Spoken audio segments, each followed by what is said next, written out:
Hey everyone, and welcome. Today we're tackling one of the most common challenges in calculus, the related rates filling cone problem.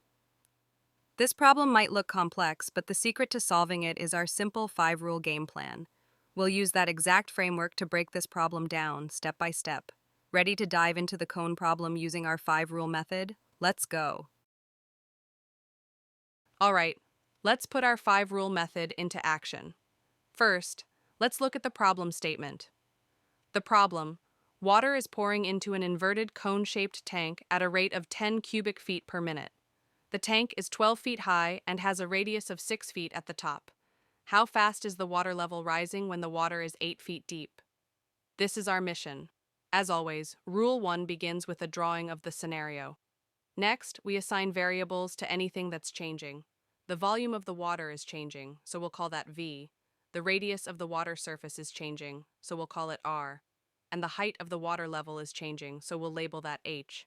The overall tank dimensions, 12 feet high and 6 feet radius, are constants. Finally, we organize our information into givens and find lists. What are we given? Water is pouring in at 10 cubic feet per minute. That's the rate of change of volume. dVdt equals 10 cubic feet per minute. We care about the specific moment when the water is 8 feet deep, so our instantaneous value is H equals 8 feet. And what do we need to find? We need to know how fast the water level is rising. That's the rate of change of height. So our goal is to find dH/dt. With our problem translated into a clear visual and organized data, we're ready for Rule 2. Alright, with our setup from Rule 1 complete, it's time for Rule 2. Find the governing equation. We need the formula that connects our variables, V, R, and H. The general formula for the volume of a cone is V equals 1/3 pi r squared h. Now, we have a problem. This equation has two changing variables, r and h, in addition to v. We want to express volume using only one variable, preferably h, since we're trying to find dH/dt. To do this, we use similar triangles. Look at our diagram. The large cone, the tank, and the small cone, the water, are similar.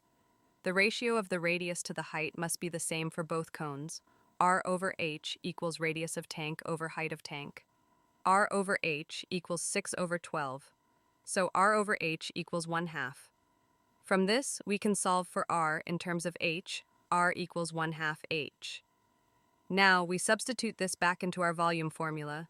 V equals 1/3 pi times 1/2 h squared times h. That simplifies to V equals 1/3 pi times 1/4 h squared times h.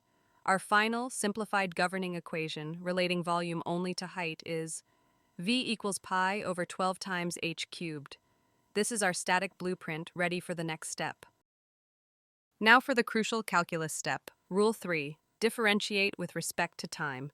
We take our governing equation, V equals pi over 12 h cubed, and differentiate both sides with respect to time, t.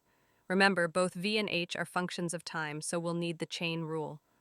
On the left, the derivative of v with respect to t is simply dv dt. On the right, pi over 12 is a constant, so it stays.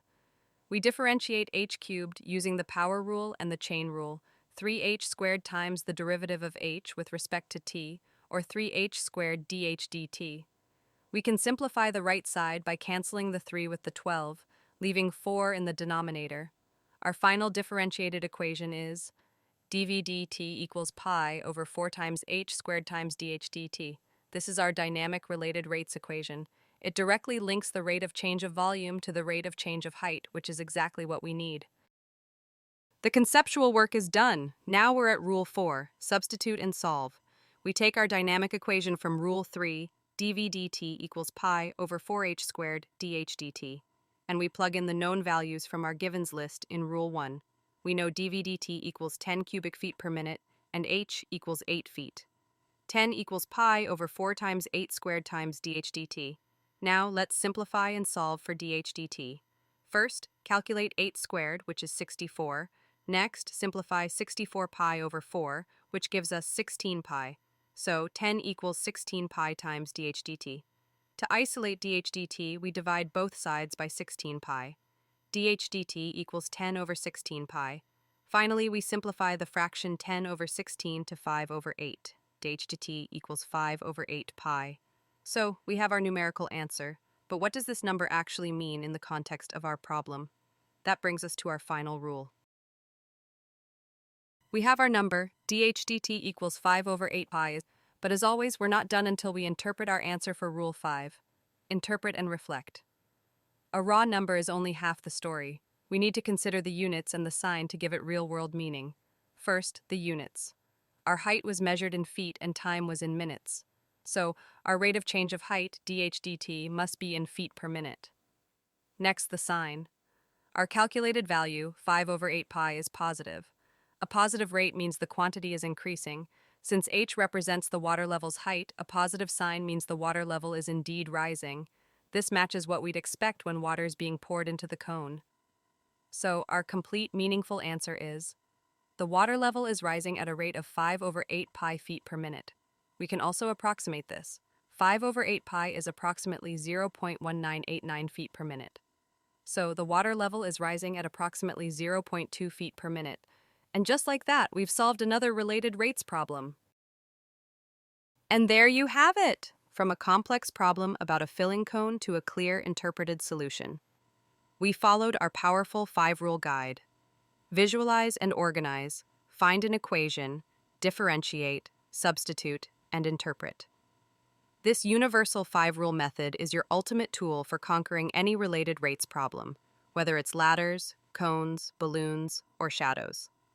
If this video helped you understand the filling cone problem, please hit that like button and subscribe for more calculus guides. Let me know in the comments what related rates problem you'd like to see next. Thanks for watching.